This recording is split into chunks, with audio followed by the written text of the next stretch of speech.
UFC 307 just took place. Pereira finished Roundtree in the fourth round by knockout. I may have underestimated Khalil Roundtree a little bit. Juliana Pena is the new women's bantamweight world champion. I went 7-5 on my picks.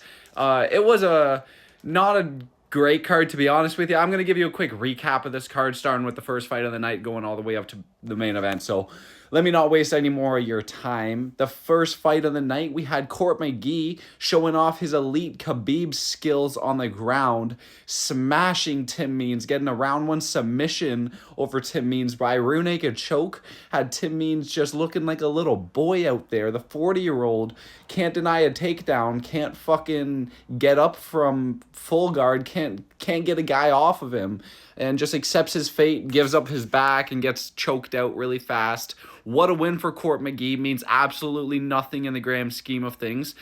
He's going to get finished in his next fight anyways, so this fight really doesn't matter if we really think about it. So let me move on. Ryan Spann, OSP. Ryan Spann looking good on the feet. He caught OSP a couple times, had OSP doing a little chicken dance, and then gets him against the cage and gets a round one submission guillotine. Not much to talk about there. He says he's reformed. He wants a new. He's a new person now. He's a new fighter. You know, he's dangerous. He went to Thailand, guys. He's back. You know, I'll be making jokes about that all year. Holy fuck, Roundtree's the man. But Ryan Spann talks about how he's like this new fighter now and how he's gonna be active and he wants to fight in December in this. But I don't care. Teixeira Torres, Pennington, nearly lost against Carla Esparza. Like, Esparza was doing pretty good here, to be honest. Round one, she lost. She got on top in the second round. Probably won that round, maybe. Third round, couldn't really get takedowns going, and Teixeira was just lighting her up on the feet and got that decision win. So, good win for Teixeira Pennington. I keep calling her Torres. I don't know why. I know her name's Pennington now. Teixeira Pennington. Good win for her. I think one judge gave her 30-27 or something. I don't know. I haven't looked at the judges' scorecards. I haven't looked back at that yet. I'm doing this right after the card, guys. So, give me some credit. Teixeira Torres, good win for her by decision. She honestly, she looked pretty like, she took no damage in this fight at all. She was on the broadcast like an hour later walking with Pennington backstage, and she looked like she hadn't fought at all that day. She was in street clothes, like no cuts on her face, no anything. So good win for her. Next fight up the card, Hubbard versus Hernandez. Went to a decision. And in the end, Alex Hernandez took that one home. This wasn't an amazing fight or anything. It was pretty boring, to be honest with you. This slowed the card down. This is what I mean when I say it was a meh card. Like, there was a lot of these fights that just slowed the card down, and you think one thing's going to happen, and then the fight starts, and then it's just a completely other thing. And it's like Cesar Almeida versus Peteria, where you think Cesar Almeida is going to knock Peteria's lights out. And the fight starts, and he can't keep his fingers out of Poteria's eye. He can't keep his fingers out of his eyes, pokes him at least 3 times in the fight. In the second round, he pokes him twice back-to-back. And, like, Poteria, I thought he was going to get, like, a DQ win the way he was acting. He was, like, screaming, like, fucking talking shit to Almeida. Like, you fucking poking the fuck out of my eyes. Like, what the fuck are you doing? He's, like, talking shit to this guy. He's, like, he falls down against the cage. And for a second, I'm like, no way. His body language is screaming, give me a DQ win right now. But no, they let the fight continue. They didn't even take a point for Almeida there. Fight continues, and round 3 starts up, and man, Peteria tries a clinch work. You know, he tries to keep this fight against the cage. The referee, 5 seconds goes by, separates these guys, you know. He's been holding him there for 2 seconds. That's not good enough work. He separates it 3-4 times, quadruple downs on this fucking take that he's doing of no clinch work at all. He doesn't like clinch work. 5 seconds goes by. Work. All right, stop. Separate you. Go. Like, like, what the fuck are you doing? Give them a little bit of time. At least give them 10 seconds. At least give them 10 seconds to work before you fucking open your mouth. I never seen this referee before. He looked like this random fucking Italian dude, like a beard, gray beard. What the fuck is he doing? He should never ref another fight in his life. I don't know what the fuck that guy was doing. But Cesar Almeida takes home this decision win. I'm sure a lot of people bet that one. Next fight up the card, Marina Rodriguez versus Lucindo. Jesus fuck. Marina Rodriguez winning on the feet but getting taken down at will. You'd think that someone that her only issue is like getting taken down and takedown defense, and that's like her main issue with every single fight, you'd think maybe she'd work on that a bit. My bad. No, of course not. What the fuck was I thinking? She's obviously going to get taken down at will by a 22-year-old that got fucking knocked out by Yasmin Uruguay. It's bullshit. It's fucking bullshit. But she loses by decision to Lucindo. I think it was a split. Come on. Defend a takedown. It's infuriating. It's fucking infuriating. Fuck you, Marina. You bitch. Next fight up the card, Joaquin Buckley versus Stephen Thompson. Honestly, pretty good fight. It was a close one. I think that one of the judges had it Stephen Thompson going into that third round, and one of the judges had it Buckley going into that third round, and one of the judges had it tied 1-1 going into that third round. And Buckley wins by a round 3, leaping right hook against the cage. He'd been throwing that all fight, doing these jumping hooks that they were just missing by an inch, and like it happened at the end of the second round where Buckley tried to like run at him and throw a huge right hook at him that didn't land, and he was jumping at him, and it almost looked like Stephen Thompson like smiled at him and like almost like acknowledged like, geez, that was a huge shot that came at me there. Like he was like almost just smirking at it for a second. And that was the shot that ended up knocking him out in the third round. So, good win for Joaquin Buckley. I was actually hoping it went to a decision because I picked it to go to a decision. I bet it to go to a decision as well. So, 2 minutes left in the third round. I was pretty upset to see Stephen Thompson get knocked spark out cold. It kind of hurt me, to be honest. But good win for Buckley. He says he's 1 fight away from the title. I don't know what the fuck you're talking about. You are not 1 fight away from the title. Maybe 2. Maybe 2 would have been a good thing to say, but 1 fight, no, Buckley, that's too far. You're pushing it, buddy. On to the main card. Dolidze, Kevin Holland. Guys, I told you Dolidze was winning. I told you he was winning. He got it done in 1 round, broke Kevin Holland's rib, and Kevin Holland started crying like a little bitch on his back. Like, oh, well, you hurt me. Oh, fuck. That hurt, man. Shit. Like, it's a fight, Kevin. Shut the fuck up and bite down in your mouthpiece and show some heart, you fucking loser. But no, he ended up quitting on the stool at the end of the first round, so tough loss for Kevin Holland. But what were we really thinking? This guy's like a 50-50 fighter. Dolidze, good win for him. Round 1 TKO. I was hoping for a submission, but good win for him. And then next fight up the card, Kayla Harrison and Ketlen Vieira. Guys, I told you in my prediction video this was going to go to a decision. I said Ketlen Vieira has a 92% takedown defense. It's going to be tough to take to the mat. I think Harrison only landed 1 takedown in the whole fight in the first round. Might have been 2. I think it was only 1, though. The rest of the fight was just against the cage and on the feet mostly. And Ketlen Vieira has only ever been finished once, and that was by Irene Aldana, who I think Irene Aldana is probably a little bit better on the feet than... Maybe not, I don't know. But she got caught once against Irene Aldana. Usually is pretty defensively sound on the feet. And Kayla Harrison couldn't get it done on the feet. Ended up going to a decision. I said it, guys. I predicted that pretty good. Kayla Harrison calling out the champion, whoever won between Pennington and Penna. I'll get to that in a little bit, but she's calling herself the Uncrowned Queen, all this stuff. Listen here, brother. Hulk Hogan's going to get that women's bantamweight title, I'm telling you. Next fight of the card, Jose Aldo, Mario Batista.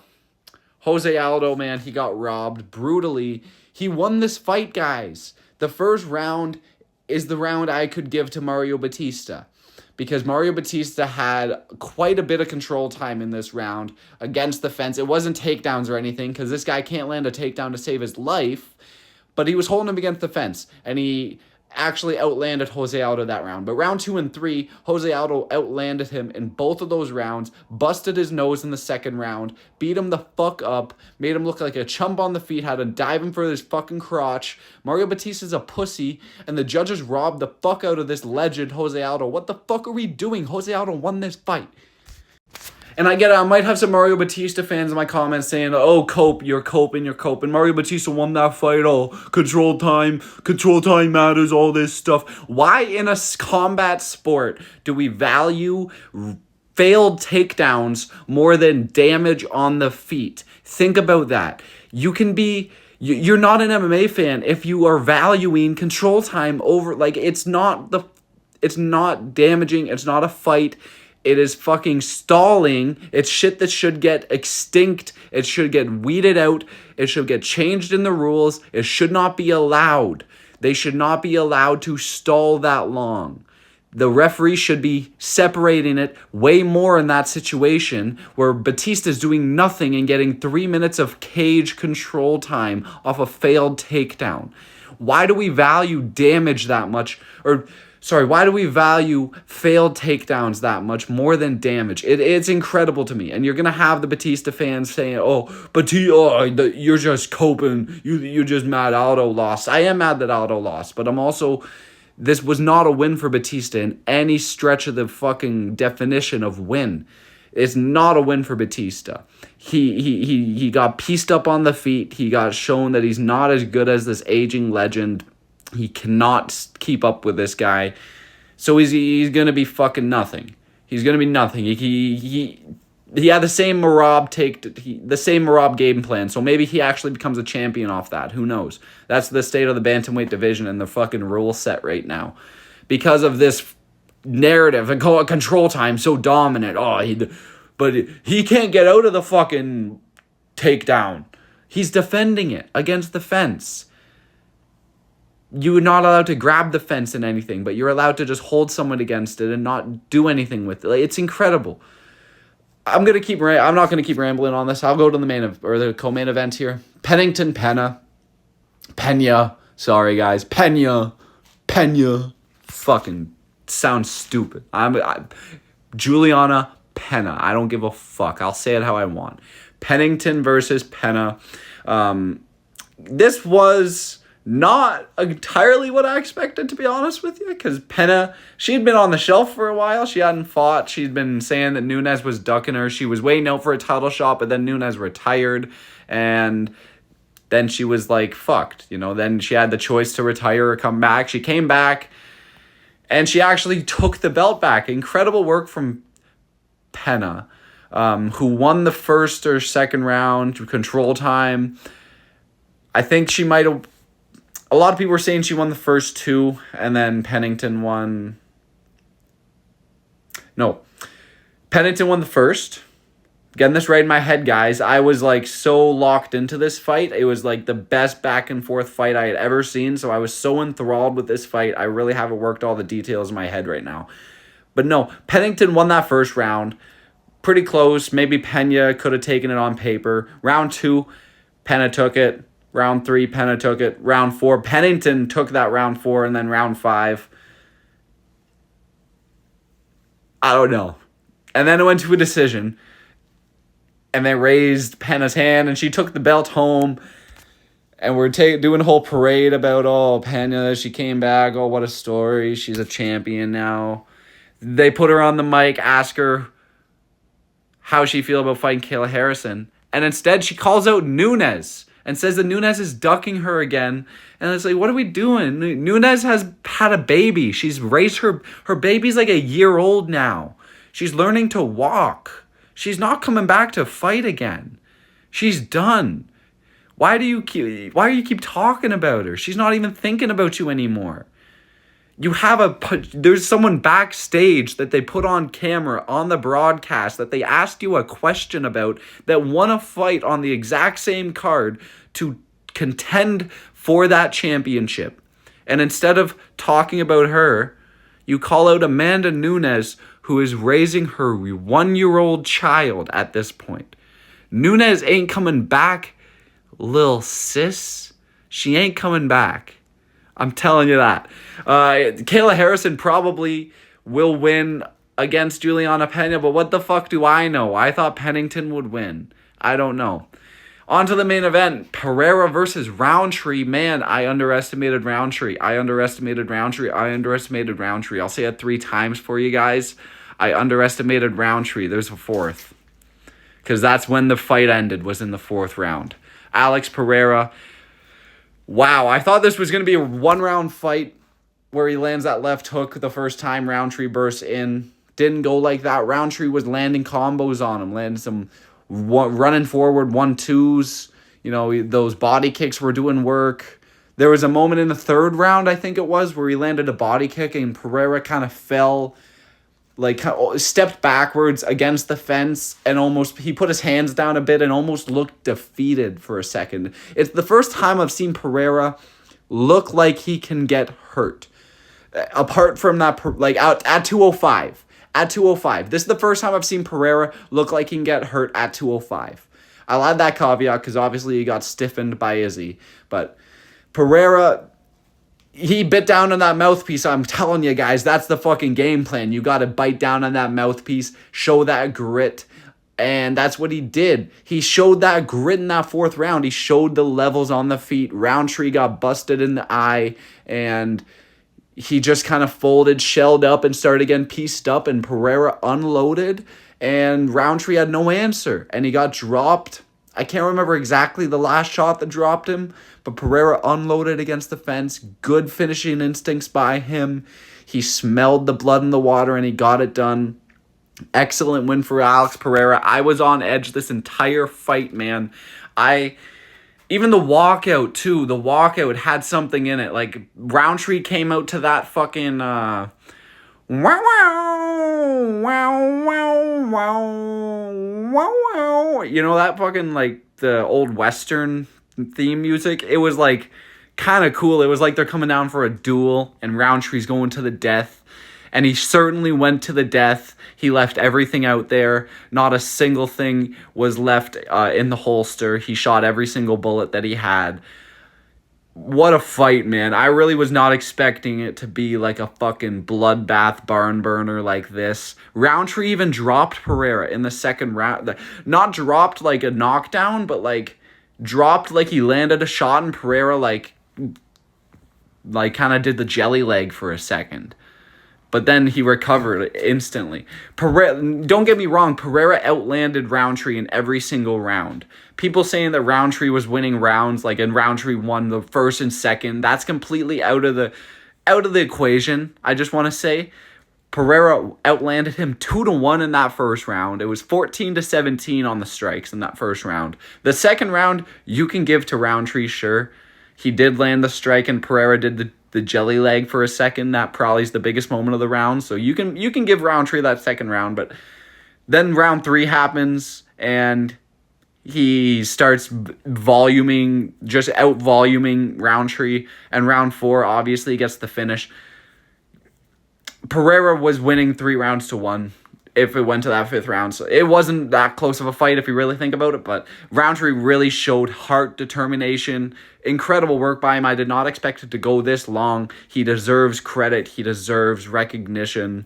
Great win for him. I'm sure whoever he gets next, I'm sure he probably destroys and runs through. I don't know. Give him I can't even think of the fucking state of the light heavyweight division right now. Maybe a Yuri versus Roundtree might be a fun fight. That would be a pretty fun fight, I think. Like, they'd both go out there and be throwing some wild shit. Roundtree probably could finish Yuri. That would be a good moment. So maybe we'll get that. I really did underestimate Roundtree in the build-up to this, guys. Like, I was expecting Pereira to just kill this dude. It didn't go down like that. I will say I underestimated Roundtree. I'll say it a million times. Let me know what you guys thought of my recap. Make sure to like this video, comment, subscribe. Make sure you're following me. I'll be back here for more soon. Let me know what you guys thought of the card. Let's go. Thank you for watching.